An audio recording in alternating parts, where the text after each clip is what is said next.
शोभाताईंच्या चारही मुली चांगल्या शिकलेल्या होत्या, परंतु 3 नोकरी करत होत्या आणि एक होती ती नोकरी करत नव्हती. तिचे लग्न गरीब घरात झाले होते. जेव्हा शोभाताईंच्या घरी कोणता कार्यक्रम असायचा तेव्हा नोकरी करणाऱ्या तिन्ही मुली जाणून बुजून आईवर खूप पैसे खर्च करायच्या आणि छोटी मुलगी हे दृश्य पाहून मनाच्या मनात रडायची की ती सुद्धा नोकरी करत असली असती तर तिने सुद्धा आईवर पैसा खर्च केला असता.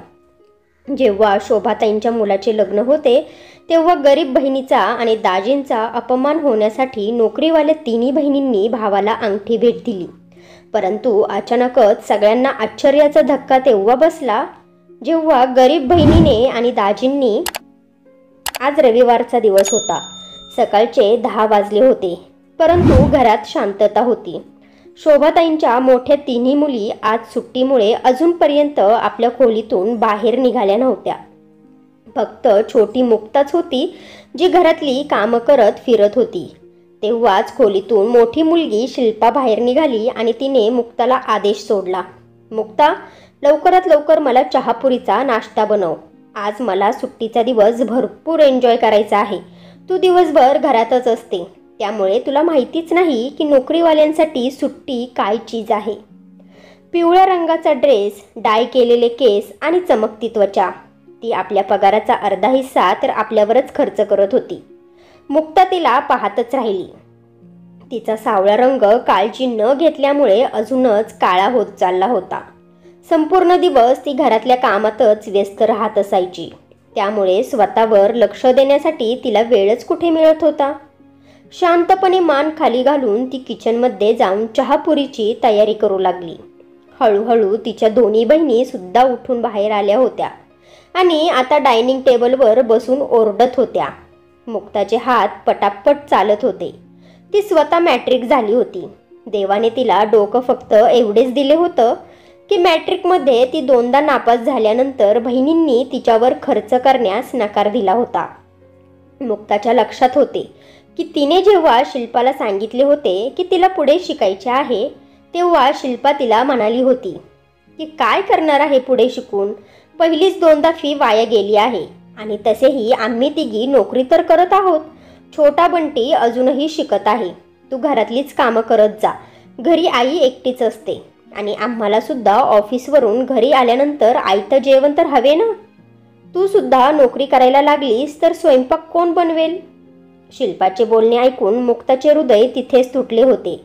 तिला सुद्धा डिग्री घेऊन एक चांगली नोकरी करायची होती, परंतु तिच्या बाकी 3 बहिणींचा विचार होता की तिने घरातली कामं केली पाहिजेत आणि मुक्ताने सुद्धा शांतपणे याला होकार दिला होता. तसेही शोभाताईंचे आता वय वाढत चालले होते. ती आता म्हातारी होत चालली होती. एक विधवेचे लांब आयुष्य जगल्यानंतर मुलांचे एकट्यानेच पालन पोषण करता करता ती थकून गेली होती. मुक्ताने गरम गरम पुरी आणि चहा डायनिंग टेबलवर नेऊन ठेवला तेव्हा शिल्पापेक्षा छोटी निशा मुक्ताला पाहून म्हणाली, अरे वा, या घरात राहणाऱ्या मुलींची खूप मज्जा असते. आपल्या मर्जीने उठतात, आपल्या मर्जीने झोपतात, संपूर्ण दिवस थंड हवेच्या खाली पडलेले असतात. त्यांना काय माहिती की नोकरी करणे म्हणजे काय असते. तरीही मुक्ता शांत बसून नाश्ता करू लागली, परंतु तिने आता एकच घास घेतला होता की तिला शिल्पाने उठवले. म्हणाली, हा चहा थंड झाला आहे, पुन्हा गरम करून आण. मुक्ता शांतपणे उठली. तिचा चहा तिने गरम करून आणला तर निशा तोंड पाडून बसली होती. तिला म्हणाली, मला तर चहापुरी आवडत नाही, माहिती नाही कशी बनवली आहेस. माझ्यासाठी आमलेट बनवून घेऊन ये. मुक्ता तशीच माघारी फिरली आणि आमलेट बनवून आणले. तेव्हा बंटी झोपेतून उठून तिथे येऊन बसला होता. तिन्ही बहिणी त्याच्यावर प्रेम करत होत्या. मुक्ताला सुद्धा तो आवडत होता, परंतु बंटी तिच्याशी नीट बोलतच नव्हता. उलट तो फक्त त्या 3 बहिणींसोबत बोलत होता ज्या नोकरी करत होत्या, ज्यांच्या पर्समध्ये प्रत्येक वेळी पैसे असतात. त्यावेळी मुक्ता बंटीच्या शेजारी खुर्ची ठेवून बसू लागली तेव्हा बंटी अचानकच बोलला, अरे यार, तू इथून उठ बरं. किचनमधून काम करून आली आहेस, तुझा लसूण कांद्याचा वास येत आहे आणि घामाचा सुद्धा दुर्गंध येत आहे. शिल्पा दिदी, तू माझ्याजवळ बस. तुझा खूप छान सुगंध येतो आणि तू स्वतःची किती काळजी घेत असते की वाटतच नाही की तू 30पेक्षा जास्त झाली आहेस. काहीतरी या मुक्ताला सुद्धा शिकवत जा. प्रत्येक वेळी कामवाली झालेली असते. बंटी एवढ्या कठोर शब्दात बोलला की ते ऐकून मुक्ताचे हृदय गलबलून आले होते. शिल्पा गालात हसली आणि उठून बंटी शेजारी येऊन बसली आणि मुक्ता लज्जित होऊन खुर्ची घेऊन बाजूला सरकली. सगळ्यांचा नाश्ता झाला होता. उरलेल्या थंड 4 पुऱ्या आणि चहा मुक्ताच्या हिस्स्याला आला होता. अरे, आज संध्याकाळी शिल्पाला पाहण्यासाठी काही पाहुणे येणार आहेत. मुलगा खूप चांगला आहे. मध्यस्थीने त्याचे खूप कौतुक केले आहे. शोभाताईंनी अचानकच बॉम्ब फोडला तेव्हा सगळे तिच्याकडे पाहू लागले. शिल्पासुद्धा गालातल्या गालात हसत होती. सगळे संध्याकाळी येणाऱ्या पाहुण्यांबद्दलच बोलू लागले. संपूर्ण दिवस शोभाताईंनी मुक्ताकडून खूप कामं करून घेतली आणि मुक्ताला सुद्धा आपल्या बहिणीच्या लग्नाचा आनंद होता. तिने मन लावून खूप सारे पंचपक्वान्न तयार केले होते. संध्याकाळच्या वेळेला पाहुणे आले तेव्हा शिल्पा गॅलरीत येऊन खाली डोकावू लागली. म्हणाली, पाहुणे कोणत्या गाडीत आले आहेत? मला पाहू दे तर खरं. शेवटी माझ्या सासरच्यांकडे किती मोठी कार आहे. परंतु खाली कार येण्याऐवजी मोटरसायकल उभी होती. आतमध्ये शोभाताई पाहुण्यांसोबत बसली होती. साधारण चेहरा असणारा मुलगा होता आणि पाहायला सुद्धा खूप साधा वाटत होता. आई वडील सुद्धा चांगले लोक वाटत होते आणि प्रेमाने पुन्हा पुन्हा शिल्पाबद्दलच बोलत होते. तेव्हा शोभाताईंनी त्या पाहुण्यांना विचारले, तुमचा मुलगा काय करतो आणि किती कमावतो? तेव्हा मुलाची आई म्हणाली, बस महिन्याचे 30,000 कमावतो, पण वेळेबरोबर पगारसुद्धा वाढला जाईल. देवाची कृपा आहे की आपले 4 खोल्यांचे घर आहे आणि एक मोटरसायकल सुद्धा आहे. मुलाची आई बोलतच होत्या की शिल्पा जी समोर बसली होती एकदमच उठली. तिच्या चेहऱ्यावरचे बदलते भाव सगळ्यांनी पाहिले होते. तिने चहाचा कप टेबलवर आपटला आणि एकदमच आतमध्ये निघून गेली होती. शोभाताईंना अंदाज आला होता की शिल्पाला हे स्थळ पसंत नाहीये. तिची स्वप्न मोठी होती. पाहुणे मंडळी थोड्या वेळ बसले. मुक्ताने सगळ्यांसमोर जेवण आणून ठेवले तेव्हा सगळ्यांनी शांतपणे जेवण केले आणि निघून गेले. शिल्पा तिरस्काराने म्हणाली, मला नाही करायचे त्याच्यासोबत लग्न. एका मोटरसायकलवर 3 जण बसून आले होते. मला किती वाईट वाटेल जेव्हा मी त्या मोटरसायकलवर बसेल. मला कोणत्या तरी कारवाल्याचे स्थळ हवे आहे. त्यांच्या 4 खोल्यांच्या घरापेक्षा तर माझे ऑफिस मोठे आहे आणि तसेही इतका साधारण चेहरा असणारा मुलगा होता. मला तर पाहून त्याची घाणच वाटत होती. शिल्पाचे बोलणे ऐकून शोभाताईंना वाईट वाटले होते, परंतु बंटी आणि मुलीच्या समोर ती काहीच बोलू शकली नाही. फक्त म्हणाली की पण एवढे चांगले लोक आहेत, त्यांना नकार कसा देऊ? तेव्हा शिल्पा थोड्या वेळ विचार करत राहिली. त्यावेळेस मुक्ता तिच्या खोलीची साफसफाई करत होती. तेव्हा अचानकच ती शिल्पा म्हणाली, तुझ्या मुक्ताचे लग्न लावून दे त्या मुलासोबत. तसेही दोघांचेही चेहरे अगदी एकसारखेच आहेत. ना तो मुलगा काय कामाचा आहे ना ती ही मुक्ता. ही भाकरी थापून त्याच्यासमोर ठेवत जाईल आणि तो कमावून घरात आणत जाईल. हे दोघेही त्याच्यातच खुश राहतील. तुझे एक ओझे तरी कमी होईल. आम्ही तर तसेही आपापली नोकरी करणाऱ्या मुली आहोत. तुला काय टेन्शन आहे? शिल्पाचे बोलणे ऐकल्यावर मुक्ता मोठे डोळे करून तिला पाहत होती. ती तिच्याबद्दल कशा प्रकारे बोलत होती. परंतु शोभाताईंना ही आयडिया चांगली वाटली. एवढे चांगले स्थळ तिला तिच्या हातून जाऊन द्यायचे नव्हते. त्यामुळे दुसऱ्याच दिवशी तिने त्या पाहुण्यांना फोन करून होकार दिला. परंतु त्यांना ही गोष्ट सांगितली की तिच्या मोठ्या मुलीच्या ऐवजी छोट्या मुलीसाठी हे स्थळ आवडले आहे. मुलाकडील लोकांना काहीच अडचण नव्हती. त्यांना तर मुक्ताच जास्त आवडली होती, कारण ती शांत आणि सरळ स्वभावाची वाटत होती. काही दिवसातच घरात लग्नाचे वातावरण निर्माण झाले. शोभाताईंनी लग्नाच्या खर्चासाठी शिल्पा आणि बाकीच्या मुलींना पैसे मागितले, परंतु सगळ्यांनीच तोंड वाकडे केले. तेव्हा शिल्पा म्हणाली, आई, त्या मुक्ताच्या लग्नावर इतका खर्च करण्याची काय गरज आहे? तसेही तिला एवढ्या महागातल्या कपड्यांची आणि चपलांची सवय तरी कुठे आहे? स्वस्तात 2-3 जोड आणून दे आणि घरात जी भांडी उपयोगाची नाही ते सुद्धा पोत्यात भरून देऊ. काम चालून जाईल. शिल्पाचे बोलणे शोभाताईंना पटले नव्हते, परंतु तिच्या स्वतःजवळ 1 रुपया सुद्धा नव्हता. घराचा सर्व खर्च तिच्या मुलीच चालवत होत्या. मुक्ताच्या मनात स्वतःच्या लग्नाबद्दल खूप स्वप्न होती, परंतु या स्वप्नांवर तिच्या बहिणींनी पाणी फिरवले होते. हुंड्याच्या नावावर घरातली सगळी फालतू भांडी उचलून पोत्यात भरून ठेवली गेली. एक सोन्याचा सेट बाहेरून मागवला, जो इतका हलका होता की उचलताच तुटला असता. मुक्ताला स्वतःची कपडे आणि लग्नाची चप्पलसुद्धा खरेदी करण्याची खूप इच्छा होती, परंतु शिल्पा स्वतः बाजारात गेली आणि स्वस्त स्वस्त 2-3 जोड घेऊन आली. शिल्पा म्हणाली, माझ्या कपाटात साड्यांचा ढीग लागला आहे, ज्या मी अशाच फंक्शनसाठी खरेदी केल्या होत्या. खूप महागातल्या साड्या आहेत. त्या फक्त मी एकदा दोनदाच नेसल्या असतील. आता त्या मला पसंत नाहीत. यासुद्धा मुक्ताच्या हुंड्यात ठेवून देऊ. शिल्पाने कित्येक वेळा वापरलेल्या साड्या उचलून पटापट तिच्या सुटकेसमध्ये ठेवल्या.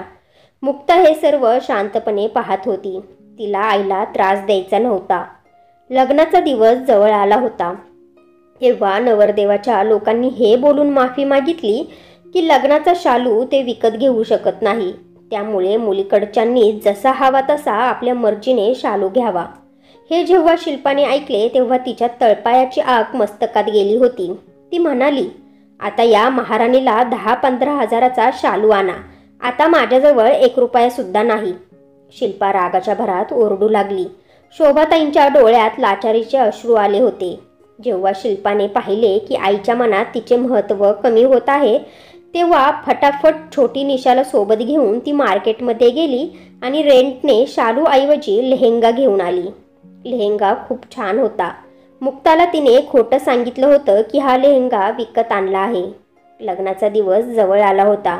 त्या लोकांनी एखादा हॉल रेंटने घेण्यास सांगितले होते, परंतु शिल्पाने नकार दिला होता आणि घरासमोरच लग्न करणार असे सांगितले होते. तिच्या आदेशापुढे कोणाचे चालत नव्हते. अशा अर्थाने बिचाऱ्या मुक्ताचे लग्न घरातच झाले आणि ती निरोप घेऊन तिच्या सासरी तिच्या नवऱ्यासोबत विशालसोबत निघून गेली. विशाल एक खूप चांगला आणि सरळ स्वभावाचा व्यक्ती होता. त्याने पूर्ण प्रयत्न केला होता की लग्नात मुक्ताच्या सर्व इच्छा पूर्ण कराव्यात आणि मुक्तासुद्धा लालची मुलगी नव्हती. दोघांनी एकमेकांना भेटल्याबद्दल देवाचे आभार मानले होते. विशालमुळे मुक्ताला एक नवीन आनंदमय जीवन मिळाले होते. तो गरीब नक्कीच होता, परंतु मनाने तो खूपच मोठा होता. 4 खोल्यांच्या घरामध्ये विशालने मुक्ताला राणी बनवून ठेवले होते, परंतु त्याचा पगार खूपच कमी होता. घरातला खर्च पूर्ण करता करता महिन्याच्या शेवटी मुक्ताला घाम यायचा. नेहमी असे होत होते की किराणा संपायचा, बिल भरायचे राहायचे आणि कर्जदार दरवाजा वाजवत राहायचे, परंतु मुक्ता आणि विशाल जवळ त्यांना देण्यासाठी 1 फुटका रुपयासुद्धा राहत नव्हता. ते पुन्हा पगार येण्याची वाट पाहत राहायचे, परंतु मुक्ता आपल्या ओठांवर कधीच तक्रार आणत नव्हती. याच दिवसात मुक्ता शोभाताईंना भेटण्यासाठी तिच्या माहेरी आली होती. तेव्हा घरामध्ये गोंधळ चालला होता. तेव्हा मुक्ताने शोभाताईंना विचारले, आई, कोणते पाहुणे येणार आहेत का? कारण तिच्या सगळ्या बहिणी चांगल्या तयार झाल्या होत्या. स्वतः शोभाताईंनी सुद्धा चांगली साडी नेसली होती. तेव्हा शोभाताई मुक्ताला म्हणाल्या, हो अगं, तुझ्या भावाचे बंटीचे लग्न ठरत आहे, तेव्हा आज मुलीकडचे आम्हाला भेटायला येत आहे. मुलगी एक डॉक्टर आहे आणि खूप श्रीमंत घरातली आहे. आपल्या शिल्पाने हे स्थळ पाहिले आहे. आपल्या आईचे बोलणे जेव्हा मुक्ताने ऐकले तेव्हा ती शांत झाली, कारण तिला कोणीच काहीच सांगितले नव्हते. तेव्हाच आतमधून शिल्पा आणि निशा बाहेर आल्या. त्यांच्यासोबत सगळ्यात छोटी बहीण दियासुद्धा होती. शिल्पा तिच्या आईला म्हणाली, बंटीचे पाहुणे येणार आहेत. शुभ कार्याची सुरुवात होणार आहे, त्यामुळे आम्ही विचार केला की आम्ही तुला एक चांगले गिफ्ट द्यावे. शिल्पाने पुढे होऊन खूप सुंदर साडी आईच्या हातात दिली. शिल्पा अभिमानाने म्हणाली, ही साडी पूर्ण 15 हजाराची आहे, जी मी तुला घेऊन आले आहे. निशाने सुद्धा लगेचच पर्समधून सोन्याचे कंगन बाहेर काढले आणि आईच्या हातात घातले. आई आणि म्हणाली, मी खूप दिवसांपासून तुझ्या या कंगनसाठी पैसे जमा करत होते. छोटी मुलगी दियाने सुद्धा काश्मीरी शाल आईला दिली. शोभाताई या सर्व किमती भेटवस्तू पाहून शुद्ध हरपून बसल्या होत्या आणि इकडे बसलेली मुक्ता लज्जेने पाणी पाणी झाली होती. तिची नजर आपल्या पायातल्या साध्या चप्पलवर पडली. साडीसुद्धा तिने खूप साधी नेसली होती. तिच्याजवळ तर आईला देण्यासाठी 1 फुटकी कवडीसुद्धा नव्हती. शिल्पाने तिला पाहिले तर हसून तिला म्हणाली, तू तुझ्या आईला काहीच देणार नाहीस? आता तर तुझे लग्न झाले आहे आणि स्वतःचे घरसुद्धा आहे. थोडी तरी लाज वाटू दे. कोणतेही छोटे मोठे गिफ्ट येताना आपल्या आईसाठी जरा आणत जा. अरे, गिफ्ट नाही तर येताना 1 किलो फळं तरी घेऊन येत जा. माहिती आहे तुझा नवरा थोडा गरीब आहे. शिल्पाचे बोलणे ऐकल्यावर मुक्ताचे मन तुटून गेले होते. सगळ्या बहिणी तिची चेष्टाच करत राहिल्या. मुक्ताचे मन म्हणत होते की त्यांना बोलावे की तुम्ही सगळ्या तर आपापल्या कमाईने आईला भेटवस्तू देऊ शकता. मला तर तुम्ही शिकून सुद्धा दिले नाही आणि नाही नोकरी करून दिली.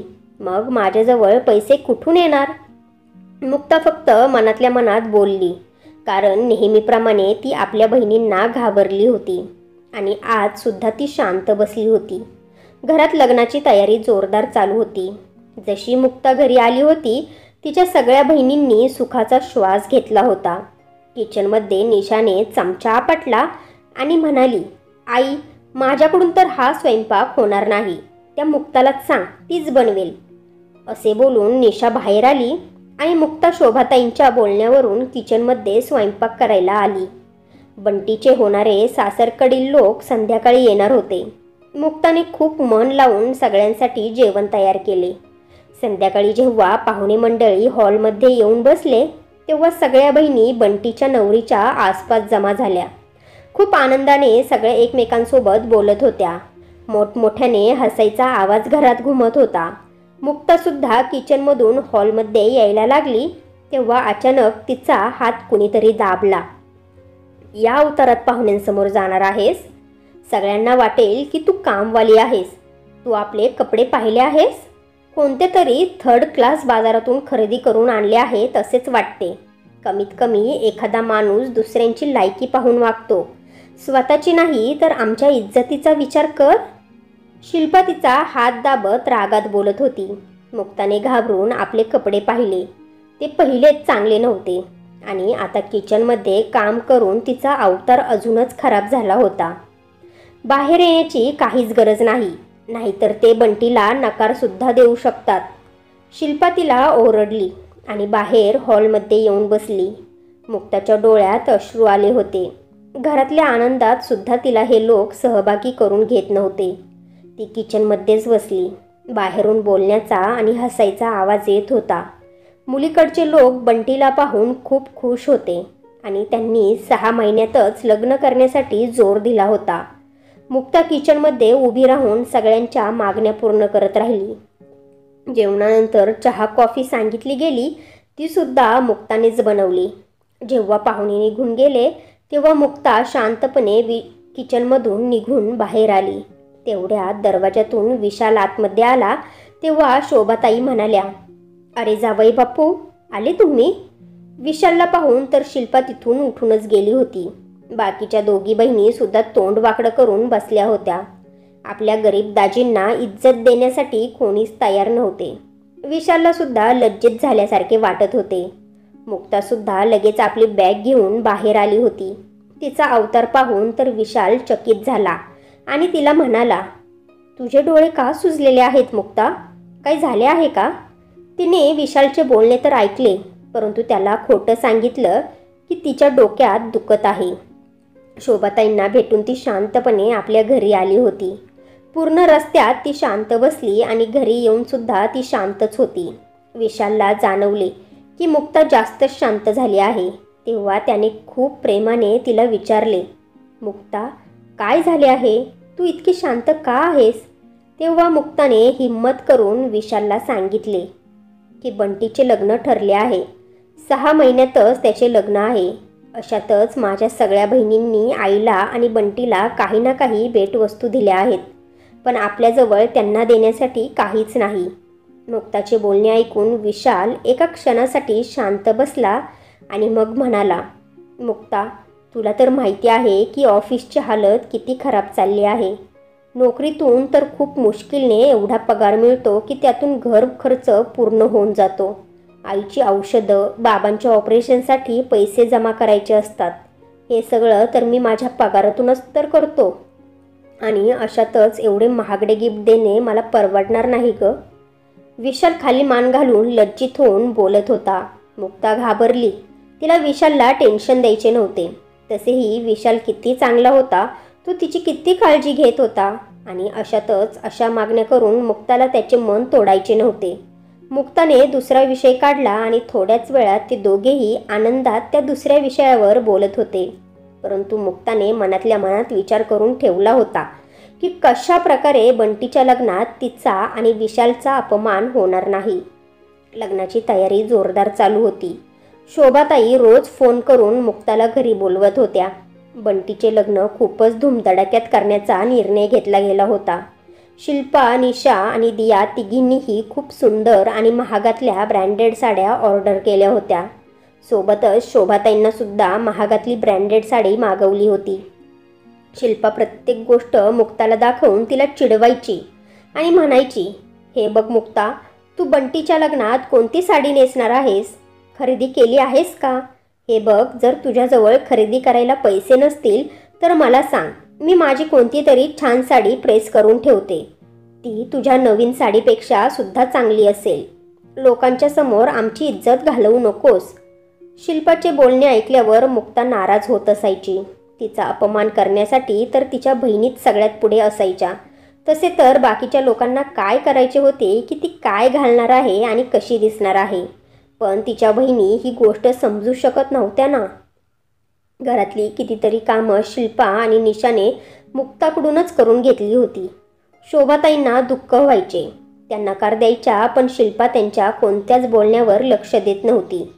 हळूहळू दिवस निघून गेले आणि विशालने मुक्ता रोजच माहेरी जाण्यावरून कसलीच अडचण दाखवली नाही. शेवटी लग्नाचा दिवस आलाच. घरी खूपच सुंदर सजावट केली होती. शिल्पाने मनापासून खूप पैसे खर्च केले होते. बंटी बहिणींच्या उपकाराखाली दाबला जात होता आणि तसेही बंटी जरा लालची स्वभावाचाच होता, कारण त्या बहिणी प्रत्येक वेळी आपल्या खिशातून पैसे काढून बंटीला देण्यासाठी तयार राहायच्या. त्यामुळे बंटी त्यांचेच ऐकत होता. आजसुद्धा त्याला नवरदेव बनवले जात होते.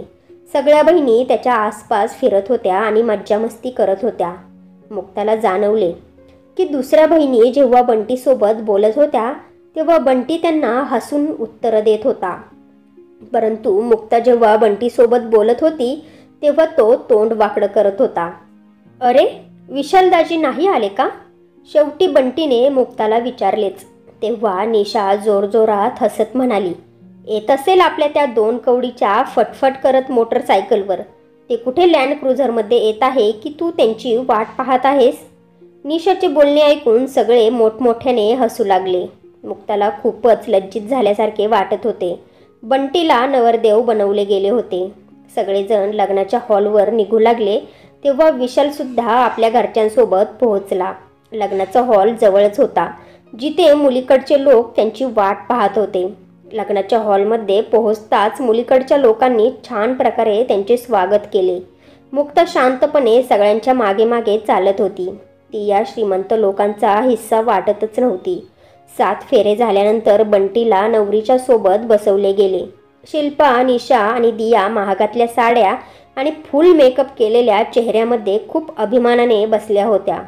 शोभाताई सुद्धा महागातली साडी नेसून बसल्या होत्या. सगळे नातेवाईक त्यांच्या जवळच बसले होते. सगळ्या कॅमेऱ्यांचा फोकस स्टेजवर होता. अशातच शिल्पा एकदम आपल्या जागेवरून उभी राहिली आणि म्हणाली, बंटी आमच्या 4 बहिणींचा एकुलता एक भाऊ आहे. आम्ही बहिणींनी आमचे लग्न होण्याअगोदर त्याचे लग्न करण्याचा निर्णय घेतला होता. आज बंटीच्या या लग्नाच्या मुहूर्तावर आम्ही त्याला एक गिफ्ट देणार आहोत.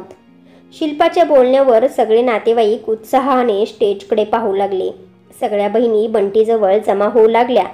फक्त मुक्ताच होती जी थोडी लांब उभी होती. शिल्पाने एक नजर तिच्याकडे टाकली. मुक्ताचा ज्या प्रकारे अपमान होणार होता तिला त्याचा अंदाजसुद्धा नव्हता. ही अंगठी बंटीसाठी, असे बोलून शिल्पाने आपल्या पर्समधून सोन्याची अंगठी काढून बंटीकडे दिली, जिला पाहताच त्याचे डोळे आश्चर्याने विस्फारले होते. ही अंगठी आम्हा 3 बहिणींकडून आहे, शिल्पा प्रेमाने म्हणाली. तेव्हा एक नातेवाईक म्हणाला, अरे मग मुक्ताने काय दिले आहे? तू तर तिचे नाव घेतलेच नाही. नातेवाईकाच्या या बोलण्यावर शिल्पाच्या चेहऱ्यावर राक्षसी हास्य आले आणि ती म्हणाली, हो मुक्ता, तू आणि विशालदाजींनी बंटीसाठी काय आणले आहे? शेवटी तू एकुलती एक अशी बहीण आहे जिचे लग्न झाले आहे आणि विशालदाजीसुद्धा आम्हा सर्वांचे एकुलते एक दाजी आहेत. काही ना काही गिफ्ट तुम्ही बंटीसाठी द्यायलाच हवे ना? मुक्ताच्या 3ही बहिणी तिच्याकडे हसून पाहत होत्या, जी समोरच उभी होती. तेव्हा निशा म्हणाली, अरे हिची एवढी लायकी कुठे आहे की बंटीला काहीतरी देऊ शकेल. तिच्याकडे जास्त पाहू नका, नाहीतर तीच आपल्याला काहीतरी मागू लागेल. कदाचित या महिन्याच्या राशनचे पैसे नाहीये, पैसे द्या किंवा लाईट बिल भरा. निशाच्या या बोलण्यावर सगळ्या हसू लागल्या. मुक्ताला खूप लज्जित झाल्यासारखे वाटत होते. त्याच वेळेस विशाल तिच्याकडे आला आणि तिच्यासोबत उभा राहिला. मुक्ताने हसून त्याच्याकडे पाहिले. बंटी, मी तुझा एकुलता एक दाजी आहे. मी आणि मुक्ता तुझ्यासाठी लग्नाची भेटवस्तू घेऊन आलो आहोत. विशाल हसून म्हणाला आणि मुक्ताकडे पाहून इशारा केला. सगळे हैराण होऊन त्या दोघांकडे पाहू लागले होते. मुक्ता आणि विशालने पुढे होऊन एक लिफाफा बंटीकडे दिला. बंटीने हैराण होऊन मुक्ता आणि विशालकडे पाहिले आणि बंटीची पत्नी कोमलसुद्धा हैराण झाली होती. कारण तिला नेहमी हेच सांगितले गेले होते की विशाल आणि मुक्ता कोणत्याच कामाचे नाही आहेत आणि नाही त्यांच्याकडून कोणत्या गोष्टीची आशा अपेक्षा ठेवली जाऊ शकते. बंटी लिफाफा उघडून पाहत होता. आतमधून काश्मीरला 7 दिवस फिरायला जाण्यासाठी टूर प्लॅन होता. हे त्यांचे हनीमून पॅकेज होते जे विशालने त्यांना भेट म्हणून दिले होते. मुक्ता आणि विशाल हसत होते आणि मुक्ताच्या 3 बहिणींचे तोंड आश्चर्याने उघडे ते उघडेच राहिले होते. सगळे मोठमोठे डोळे करून त्या दोघांकडे पाहत होते. भेटवस्तूमध्ये ही सगळ्यात छान भेट होती जी मुक्ता आणि विशालने बंटी आणि कोमलसाठी दिली होती. हे गिफ्ट कोमलला खूपच आवडले होते. ती खूपच खुश होऊन आपल्या नणंद मुक्ताकडे पाहत होती, जिने तिच्या मनातले स्वप्न पूर्ण केले होते. कोमलने प्रेमाने मुक्ताचा हात धरला आणि तिला म्हणाली, थँक्यू मुक्ता दीदी, तुम्ही खरंच खूप चांगल्या आहात. बाकी सर्वांनी बंटीला गिफ्ट दिले, पण तुम्ही माझासुद्धा विचार करून गिफ्ट दिले. तुम्ही ते गिफ्ट दिले जे मला आवडेल. माझ्या मनात आयुष्यभर तुमची इज्जत वाढली आहे. कोमलच्या या बोलण्यावर मुक्ता हसली आणि इकडे 3 बहिणी वाईटरित्या जळून राख झाल्या होत्या. त्यांचा विश्वासच बसत नव्हता की शेवटी मुक्ता आणि विशालकडे एवढे पैसे कुठून आले की त्यांनी एवढे महागातले गिफ्ट दिले होते. सगळे नातेवाईक मुक्ता आणि विशालचे कौतुक करत होते. मुक्ताला चांगल्या प्रकारे माहिती होते, आज तिने आपल्या वहिनीच्या मनामध्ये जागा बनवली आहे. आता आयुष्यभर माहेरी तिचा सन्मान वाढला आहे. आणि इकडे कोमल आपल्या 3 नंदांना घमंडी स्वभावामुळे त्यांच्याकडे तिरस्काराने पाहत होती. लग्नाच्या विधी पूर्ण होऊ लागल्या तेव्हा शिल्पा आणि तिच्या 2 बहिणी मुक्ताजवळ आल्या आणि म्हणाल्या, खूपच चालाक आहेस ग तू. कुठून आले एवढे पैसे तुमच्याजवळ? सांग, आमच्या घरून पैसे चोरले आहेत ना? शिल्पाचे असे बोलणे ऐकून मुक्ता हसली आणि म्हणाली, तू माझा आयुष्यभर अपमान करत आली आहेस. आयुष्यभर तू मला घृणास्पद वागणूक देत आली आहेस. तू हे विसरलीस की ज्याचा देवावर विश्वास असतो त्याचं कोणीच काहीच बिघडवू शकत नाही. मला माहिती होते की बंटीला लग्नात काही ना काही गिफ्ट देणे गरजेचे आहे. मी बंटीचे लग्न ठरल्यापासून संध्याकाळी मुलांची ट्युशन घ्यायला सुरुवात केली आहे. ट्युशनच्या पैशांनी मी एक भिशी लावली होती. भिशी मोठी होती. मी बोलणे करून ती भिशी उचलली आणि त्याच पैशांनी बंटी आणि कोमलला हनीमून पॅकेज आणले आहे. मला कसलेच दुःख नाही, कारण माझ्या भावाच्या आणि वहिनीच्या आनंदात माझा आनंद आहे. मुक्ता हसून बोलत होती तेव्हा 3 बहिणींच्या चेहऱ्यावरचा रंगच उडाला होता. विशाल जेवणाचे ताट घेऊन मुक्ताजवळ आला आणि म्हणाला, अगं मुक्ता, इथे का उभी आहेस? जेवायची नाही का? तुला माहिती आहे ना मला तुझी किती काळजी आहे. विशाल तिच्या चेहऱ्यावरून हात फिरवत खूप प्रेमाने बोलत होता. तेव्हा शिल्पा आणि निशा त्याला पाहतच राहिल्या. त्यांना आज माहिती पडले की मुक्ता गरीब असूनही एवढी खुश का असते. नेहमी तिच्या चेहऱ्यावर एवढा आनंद आणि लाली का पसरलेली असते? कारण तिच्याजवळ खरी संपत्ती होती. तिच्या नवऱ्याचे प्रेम होते जे या तिघींना सध्या तरी प्राप्त झाले नव्हते. मुक्ता आणि विशाल हसून खेळून एकमेकांसोबत बोलत होते. विशाल खाण्याचा चमचा भरून भरून मुक्ताला भरवत होता. तिच्यासोबत प्रेमाने बोलत होता आणि इकडे तिच्या 3 बहिणी आपल्या महागातल्या कपड्यांसोबत आणि चपलांसोबत रिकाम्या उभ्या होत्या. बंटीसुद्धा आपल्या पत्नीसोबत बसला होता. बहिणींना तर तो विसरूनच गेला होता. मुक्ताच्या 3 बहिणींना जाणीव होत होती की त्या आयुष्यभर पैशांची चमक दाखवून मुक्ताचा अपमान करण्याचा प्रयत्न करत होत्या, परंतु आज मुक्ताच्या बरोबरीने त्यांची लायकी काहीच नव्हती. तर मित्र आणि मैत्रिणींनो, तुम्हाला या कथेतल्या मुक्ताबद्दल काय वाटते मला कमेंट्स करून नक्की सांगा. तर फ्रेंड्स, तुम्हाला ही स्टोरी आवडली असेल तर व्हिडिओला लाईक करा आणि आपल्या नात्यांचा स्पर्श या चॅनेलला सबस्क्राईब करा आणि बेल आयकॉनवर क्लिक करून ऑलवर सेट करा, म्हणजे पुढची व्हिडिओ तुम्हाला लगेच मिळेल. धन्यवाद.